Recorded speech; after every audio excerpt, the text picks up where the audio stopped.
Hi, welcome to another show. It's your man, God of Dots, man. Hope you all are having a very good week. Hope you've had a good day. Hope you stay hydrated, man. For those that work outside or be outside, man, it's definitely hot in certain places, man. But we are here. I said I'm going to do a Thursday show. Still working on the Friday show. You know, I like to get the housekeeping out of the way first before I kind of get into my bumbling and stumbling and rants and all of that kind of stuff, man. But yeah, we're here. Let me see something real quick. Okay, cool. I should try. I'm up here playing with my stream, y'all. No, don't mind me. Don't mind me. But anyway, like I said, bit of housekeeping. Yeah, Friday show. Still working on material for that. So maybe I'll be doing that one. Um, maybe doing a show tomorrow in the other space. More than likely will be, but that's the story for another day. But anyway, if you will see here Tuesday, we talked about NFC quarterback rankings. My thoughts on it coming for the, kind of diving into the NFL content for the upcoming season. Training camps are officially start. So I just want to kind of put some feelers out there, get some material out there. If you missed Tuesday's show, I'll announce it again. Will be no shows next week. Brother will be on the vacay. Brother will be on the vacay, enjoying life and all of that good stuff to come along with, being monetized in real life. But anyway, Tuesday we broke down the NFC, and tonight we're going to talk about the AFC. And I know some people are going to be looking at the thumbnail thinking, you got Patrick Mahomes, Lamar Jackson, two of the best quarterbacks in the NFL, regardless of conference. And you would think Patrick Mahomes is the easy choice, but I'm going to make a strong argument. For this upcoming season, based on how teams are projecting going into the season. Now, I ain't gonna lie to you. Number one is going to be Patrick Mahomes, just for the simple fact. You are the defending champions, Super Bowl winning quarterback. You do have some new weapons out there. In Kansas City. You still have Andy Reid, and we talked about this on Tuesday in regards to you gotta. When you're judging these quarterbacks, you kind of look at the personnel around them because even though the quarterback may have all the talent in the world, have the arm strength, the legs, and be able to read defenses, it doesn't matter if you don't have the talent around you to excel and exceed expectations. And Patrick Mahomes has more than met and exceeded expectations since he's coming to the league. But I don't want to jump on the Mahomes bandwagon because he is, in my opinion, the best quarterback playing right now. But I think the gap got a little bit closer after last season. Lamar Jackson winning another MVP. I think what's been kind of stopping Lamar, and I'm not going to put the blame on a lot of other things. He does take some of the blame for that. But I think the gap is closed, especially over the last couple of seasons in regards to Lamar Jackson. Lamar Jackson game has taken steps each and every year. He's gotten better each and every year. And, we talked about this on Tuesday's show when we were talking about the rookie quarterbacks coming in, and specifically Jaden Daniels, how Washington, are they going to take the Justin Fields approach, try to force him to be a pocket passer before he's ready? And like I said, we talked about that. But with Lamar Jackson, it's been I like how they've kind of nurtured him along, taking advantage of his uniquely physical gifts. Probably with the exception of Mike Vick. In my lifetime, I haven't seen a quarterback with the athletic ability of a Lamar Jackson. But like I said, the gap for me has gotten closer. In regards to these two players. I think Lamar Jackson has been kind of holding him back, and this is one is play calling. I like Harbaugh as the head coach, but I don't think that they've really pushed the envelope. And you saw this with the playoff loss this past season. I don't think they really pushed the envelope of really getting him in the right kind of schemes. He has some of the same issues, especially that playoff game where Once the first read was gone, it was kind of, I'm gonna take off and run, or I'm just gonna chuck it up. And you saw some of that play calling and that kind of stuff affecting quarterbacks such as Jalen Hurts last year. And it really came to bite Lamar in the playoffs. But I'm not gonna put all on the head coaching. But one thing I will say about Baltimore, they have tried to. And this is just my opinion. I like Zay Flowers as a wide receiver. I like some of the weapons that they've kind of tried to put around him as far as offensive line, like tight end Mark Andrews. I like that, but I don't think they've really invested and really tried to go out and get a bona fide number one receiver. This is my personal opinion. I think if you give him a bona fide number one receiver, it doesn't have to be a Justin Jefferson type guy, but give me a guy that I know, hey, that's going to command the attention of the safeties over the top. Well, we'll see. We'll see what his game looks like. I'm expecting a much improved Zay Flowers. Maybe Zay Flowers steps into that number one role as the bona fide number one receiver this upcoming season.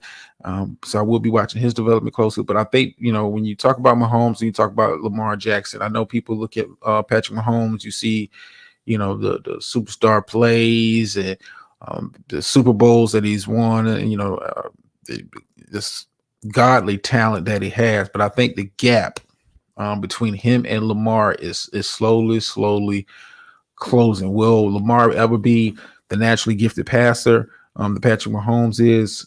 I don't foresee that, because I see Mahomes getting better and better as far as his decision making in the pocket. But Lamar Jackson is a very unique weapon, one of the most unique weapons we've seen at the quarterback positions in specifically the last 25 years. He is one of the most uniquely gifted quarterbacks I've seen and during that time. So like I said, I'm watching this season. I think Lamar Jackson comes in with a lot of motivation, considering that Baltimore kind of ran through the league last year, was clearly up until their playoff loss, the heavy favorite going into this, the playoffs last year with the best record, smashed every team that was in front of them, had the best record in the NFL.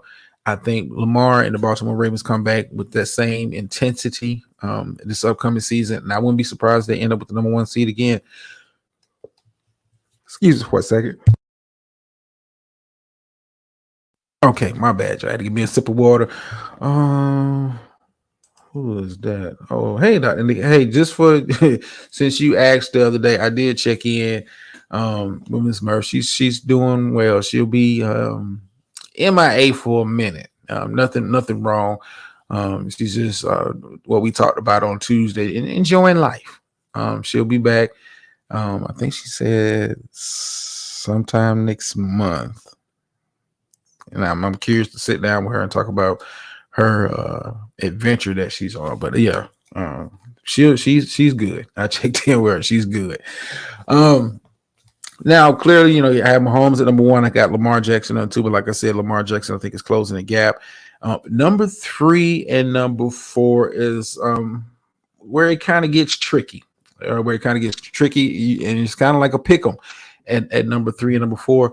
I clearly have I got Josh Allen at number 3, and I got Joe Burrow at number 4. And the only reason I have Josh Allen over Joe Burrow is because, one, Buffalo has a much better offensive line than Cincinnati, and 2, Josh Allen is a more durable quarterback. Now, do I like Joe Burrow? In a pocket space where he's completely healthy and he has all his weapons. Yes, I think he's a much more naturally gifted quarterback. Just for the pocket, from the pocket per se, but he's hurt too much. He's hurt way too much. Missed a large chunk of last season, hurt, and even when he was out there, he was playing hurt. I know one thing with Josh Allen. Josh Allen is a very, very durable quarterback and very efficient, and he's a with the exception of the turnovers. He's right. He's right in that conversation for being you miss her. Yeah, I reached out to her. She's doing fine though. Like I said, I'll wait till she gets back and see if I can push her to come to the stage and kind of tell us about her adventure. But so I'm curious to hear about it. But back to the NFL stuff. I got Josh Allen at number 3, but in a perfect place where everybody was healthy and we didn't have these injury concerns, I would have Joe Burrow at number 3. And depending on who you talk to, a lot of people would put Joe Burrow at number 2 as far as the best quarterback in the AFC. I can't put him there just for the simple fact, one, you're hurt too much. 2, I expect Cincinnati to take another a slight step back in this division. I think this division has gotten a lot better, and I don't see Cincinnati as it stands right now. But we'll talk about that more when we get into the team by teams breakdown. I got you. Getting to the team by team breakdowns. I see Cincinnati, possibly finishing 4th in this division, but we'll talk about that when we get to the team by team breakdowns. But I got Josh Allen number 3. Now that is subject to change since they got rid of his number 1 target, Stephon Diggs. We're going to really see, is Josh Allen a product of the system, or is it, can he overcome the lack of talent? You lose your number 1 and your number 2 wide receivers. You're relying on a bunch of a couple of unproven players, a couple of rookies to kind of step into that role. And like I said, Stephon Diggs is still one of the best wide receivers in the league. You lose him. And I would ding Josh Allen for that. But I can't be, just for the simple fact that Joe Burrow, his team got a little bit worse, and the health issues. The health issues is always there. So I got Josh Allen solidly locked in to the number 3 position. I got Joe Burrow sitting very comfortably there, but you can make an argument for Joe Burrow being number 3. I wouldn't be mad at it. I wouldn't be mad at it. Now I'm only going to do 5, and my number 5 pick may surprise some of you listeners out there. And I know Gator Girl, if she ever catches the replay, I know it's definitely going to surprise her who I got at number 5. And spoiler alert, Gator, it's not Trevor Lawrence, even though he is now the officially the highest paid quarterback in the NFL. It is not Trevor Lawrence. Trevor Lawrence is not in my top 5 quarterbacks in the AFC. You would think maybe Dots is going to say Aaron Rodgers. Maybe Dots is going to say Justin Herbert. No, my number 5 going into this upcoming season is CJ Stroud. And I know there's a lot to say that, hey, this guy in a very crowded and very talented AFC in regards to the quarterback position. I got CJ Stroud at number 5, and here's my reason for having Stroud at number 5. I think Stroud had a very good rookie season, and I think the Houston Texans have gone out of their way with bringing in Stephon Diggs, bringing in some other pieces, have gone out of their way to really put him in a winning situation in regards to having talent. When you look at the receiving core for the Houston Texans next year, you have Stephon Diggs, who's a clear number 1. You had Nico Collins, who had a very good season last year, and for some teams could be a number 1 receiver. Then you add in the fact you have Tank Dell coming back off of injury. I think the Texans have done a great job of putting fantastic pieces around CJ Stroud. And when I look at the guys that I would have, in a perfect world, maybe at the number 5 position, Justin Herbert, very talented, but you lose your 2 best weapons, and you wasn't that great of a quarterback. He was good, but he wasn't that great of a quarterback with the weapons that they did have there with him with the Chargers. You remove those, and now you got some prove it some guys in some prove it deals. I'm just saying, I can't put you at number 5, man. And in regards to Aaron Rodgers, health. You're a much older quarterback. You missed all of last season, even though you was talking about you could have came back at the end of the season. I don't see where your offensive line, they did get better. I think the offensive line did get better this off season. Like I said, we'll talk about that at another time. I think the offensive line did get better, but I mean, it's not like that much better. It's not like the offensive line became a strength of your team. I think you just plugged up some holes with some veterans, some very good veterans, but that's dependent on health. Much like with you, Aaron Rodgers, is your health. Now I know Gator Girl is somewhere steaming, talking about how you're not gonna have Trevor Lawrence in your top five, and here's why I don't have Trevor Lawrence in my top five. Obviously you're not Mahomes, you're not Jackson, you're not Burrow, you're not Allen. So that leaves you fighting for the number 5 spot.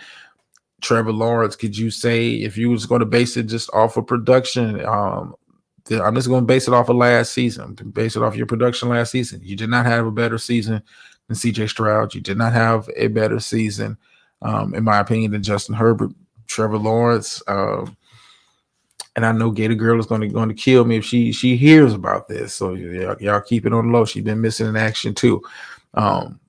She's going to kill me when she hears this, but I'm not sold on the quote unquote new Elway.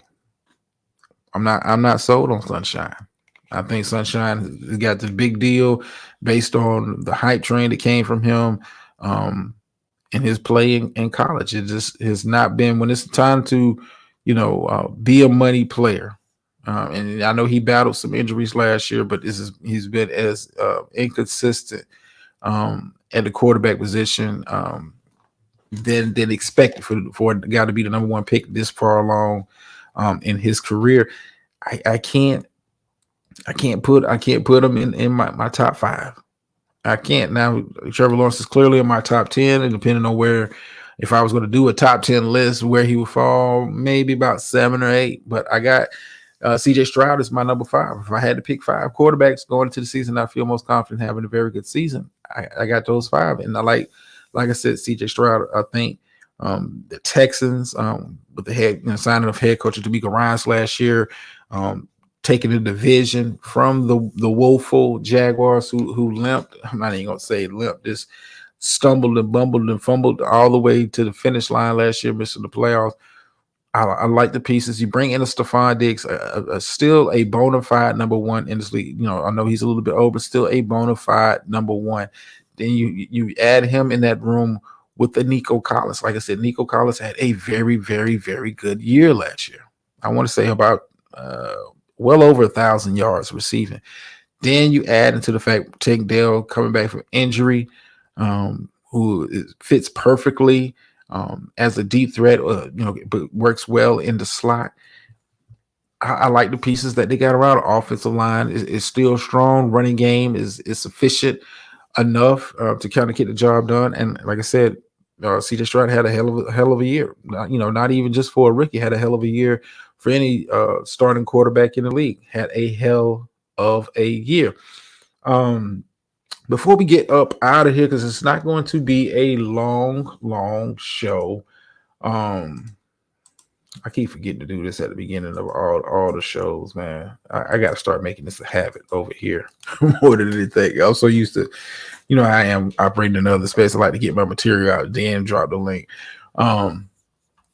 Before we kind of get into, wrap up with the quarterback stuff, like that's my top 5. I just want to share a little NBA news, more or less Olympic team news for those who are not aware. Kawhi Leonard was chosen for the men's U.S. Olympic basketball team, has chosen to step down after the conversation between Team USA and the Clippers.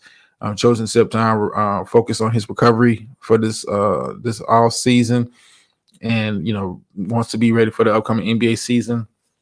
The team replaces Kawhi Leonard, and this was a surprising pick for me. Because it was like out of left field. Kawhi Leonard has been replaced on the men's team by Boston guard Derek White. Now, Derek White is a fine player.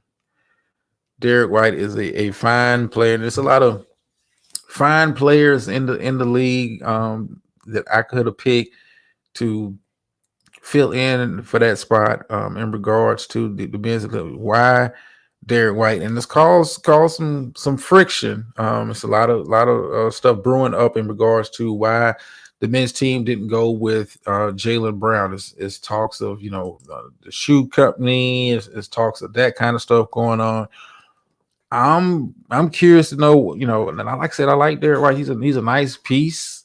But you mean to tell me that's the best best you could do on short notice? And Jaylen Brown is come out and hinted at his displeasure of being left off. How you got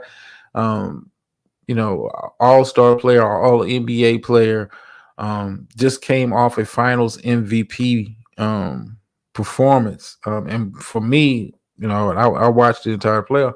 He was Boston's best player throughout the playoffs consistently. How does this guy not get an opportunity to go play for Team USA? It is beyond me. And it's reports and stuff, and this is kind of a developing story. We may come back to it later. This is kind of a developing story that some of the sponsors may have gotten their way or not gotten their way in regards to pushing certain people onto the team and excluding Jaylen Brown. I just find that very, very, very interesting that like I said, Derek White. This is an ensemble of America's most talented and gifted players, but Derek White, I'm confused. But anyway, like I said, I'm still working on material for a Friday show. We'll be more than likely doing a show in the other space, but we'll see. I'm feeling. I'm feeling. But anyway, let me get my behind about it. It's been a long work day for me, and brother is a little bit tired, but we're gonna close out the show. Thank you everybody for taking the time out to listen to little old me. It's always appreciated with the 2, 3, 4 in the chat. But anyway, ended off with the phrase that pays around here. Sometimes you win, sometimes you lose, but every time you learn. And I'm out.